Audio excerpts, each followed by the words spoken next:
assim, né? Do que os gringos, pô. Você vê os caras tocando Rata Marrata, por exemplo, aquela música que a gente fez com o Carlinhos Brown e tudo. Sim, sim. É uma dureza total, é igual o gringo querer tocar samba, realmente, né? Mas isso é uma coisa que encanta, né? Os gringos, né? E a gente começou a usar naturalmente por ser brasileiro, né? Agora, o cantar em inglês já era um projeto para tipo internacional mesmo, tipo. Sim. Sempre foi tipo, ou essa é a linguagem que o heavy metal fica mais legal? Os nossos exemplos... As perguntas são muito básicas, viu, Andrés? Porque a heavy metal não é uma área do meu conhecimento. Então, não, claro. Quanto então, mais falar do metal, melhor. Porque isso. muita gente tem uma ideia muito errada do heavy metal, né? Exato, então. Mas o... Qual foi Eu a acho que pergunta tem... mesmo? Não, o negócio de cantar em inglês. Cantar em inglês. Mas depois eu tenho outra pergunta pra te fazer. Cantar em inglês é o seguinte, a gente teve influências de bandas que não eram americanas nem inglesas, que cantavam em inglês. Por exemplo, Scorpions, da Alemanha, cantando em inglês, né? O Loudness do Japão, também cantando em inglês. O Voivode do Canadá, da parte francesa do Canadá, cantando em inglês. ABBA, Roxette, são bandas que influenciaram. Roxette, exatamente. Eu amo ABBA, mano. Jura mesmo? Amo ABBA. Não tava falando bobagem, Matheus, quando Minha mãe tinha vários discos. Adoro ABBA. Eu fui no museu lá em Estocolmo, é maravilhoso, mano. Cara, Vale a pena, vale a pena. Tava vendo outro dia um documentário falando, na Netflix lançou um documentário sobre indústria musical, não sei se você chegou a ver, que fala da Suécia. Sim. E dá o porquê que as coisas na Suécia e a influência que a Suécia teve da música, único, na produção. Os caras produziram New Kids on the Block, NSYNC, Britney Spears. Inclusive, esse disco nosso foi gravado na Suécia. Os dois últimos, né? Deve ser um país muito louco, velho. Maravilhoso, mano. Suécia, Dinamarca, ali, Noruega, realmente... Pra mim, representa o primeiro mundo, assim, sabe? De organização, de cultura. Todo mundo fala inglês muito bem. Enfim, é uma coisa de comunicação mesmo. Do inglês aí, mas é uma maneira o cantar em inglês é assim, vai dar certo fora. Porque o que cantando em inglês vai dar... Não tem quem canta em inglês que dá certo. Mas chegou o momento que o sucesso do Sepultura fez muita gente querer cantar em inglês. Tem o próprio Renato Russo, né? Naquele depoimento lá dele falando no palco, assim. Essas bandinhas aí querendo cantar em inglês, não sei o quê. Mas Sepultura é bom, né? Ele falou, tem uma gravação muito legal disso. E era meio isso, como se a língua fosse o único motivo de se fazer sucesso, né? Ela é uma porta, sem dúvida nenhuma. Mas a gente vê o Rammstein, por exemplo, hoje em dia, que canta em alemão e é um fenômeno universal. Né? Não precisaram mudar a língua, ou uma Shakira também, né? Esses latinos, né? Ricky Martin, que tem grandes sucessos em espanhol mundialmente, né? Mas a gente foi porque a gente tinha meio que vergonha de cantar em português, a gente achava ruim cantar em português, sabe? Ei, Satanás, inferno, fogo! Fogo! O fogo foi a melhor. Fica um pouco, sabe? Pessoas más! Fogo, ódio! Então a gente não tinha esse evil, né? Aquela coisa maléfica. O português não era maléfico pra gente, né? Olha a diferença de evil pra maléfico. É muita coisa. É foda, meu. Você tem toda a razão. Hoje em dia tá mais acostumado, né? Eu tenho um programa de rádio lá com o meu filho Johan, na 89, o Pegadas de Andreas Kisser, onde eu rolo muita banda nacional, né? Porque é difícil o metal ter espaço, assim. E lá tem muita banda em português hoje que a gente tá mais acostumado. Hoje já não soa engraçado ou fora, né? Ou pretencioso também, o né? Ratos de Porão é uma banda que sempre cantou em português com, uma atitude foda, né? O Gordo, as letras e não sei o quê. Então era uma influência também. Mas dentro do metal mesmo, porque o metal é o que eu falei, são aquelas palavras, né? É hate, fire, evil, Satan. Não tem muita palavra pra sair disso, né? Então tá ali.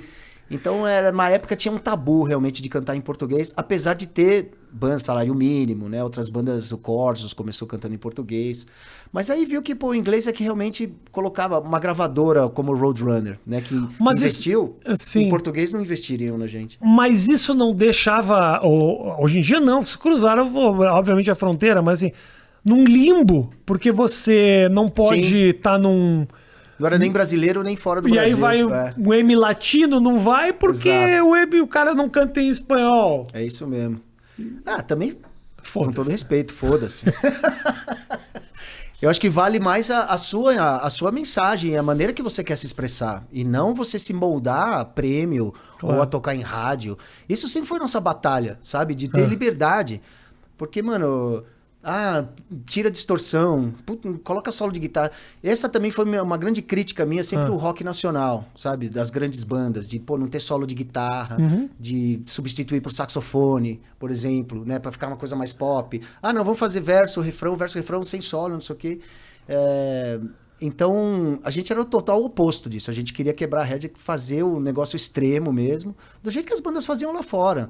Isso era porque o que vocês curtiam? Que a gente ou era porque vocês estavam querendo realmente criar? Não, que a gente curtia. A gente queria fazer. O primeiro disco que a gente gravou pela Roadrunner foi com o produtor Scott Burns, que veio lá da Flórida, que era a meca do death metal ali em Tampa, né, na Flórida, no Morris Sound Studios, que eventualmente a gente foi para lá gravar o Arise depois, né?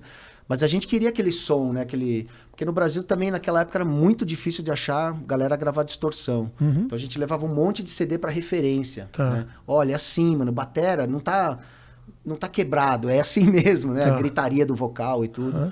Mas foi uma grande escola, né, cara? Hoje todo mundo sabe de tudo, né? Total. Acesso, né? É impressionante a velocidade, por exemplo, do meu filho da geração, ou o próprio Eloy Casagrande, nosso baterista, tem 30 anos.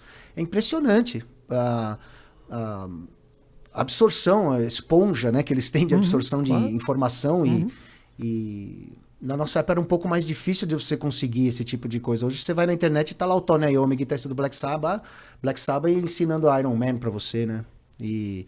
Mas do caralho, eu acho que a evolução é essa e sempre vai depender de cada um, né? É que você pensar que teve uma época que não que você precisasse se adaptar, mas se você se adaptasse as coisas seriam mais fáceis.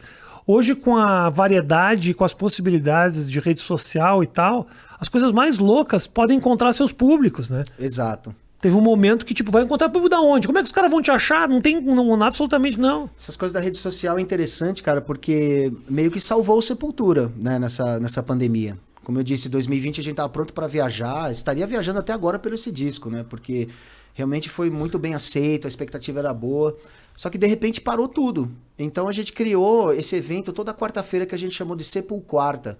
Então, toda quarta-feira a gente tinha um contato com o fã. A gente fazia um Q&A, né? Pergunta e resposta, onde abria espaço para o fã fazer pergunta para a banda e tudo. A gente fazia uma performance da música do Sepultura, cada um na sua casa, né? Aquela coisa, manda vídeo e áudio e a gente junta. Sim, alguém edita faz. Depois tudo. E um storyteller, onde a gente lembrava coisas do passado, né? Como é que faz a música na distância? Como é que é? Um cara manda o vídeo pro outro? Como é que é? A gente começa com a bateria, né? O Eloy faz a bateria dentro de um clique, eu coloco a guitarra e depois a galera vai mandando o áudio. O cara vai mandando o áudio. Eu mando uma base, essa aqui é a base bateria e guitarra, coloca o baixo aí. Aí depois o cara manda com o baixo. Aí eu mando pro vocalista, Aí eu coloco tudo. Hein? Porra. Então, e nós criamos um disco assim...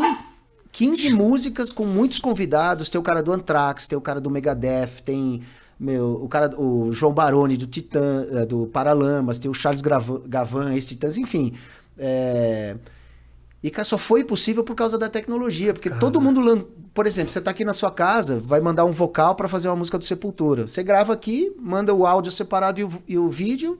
Pronto, feito. É muito foda. É a coisa mais fácil do mundo, entendeu? Tem coisas da tecnologia que são muito simples e ainda me impressionam. É impressionante. Eu fico olhando e falando, caralho, é isso. E a gente não usava isso antes, porque tava em turnê e tudo. A gente tem uma outra cabeça, né? Essa coisa das reuniões também.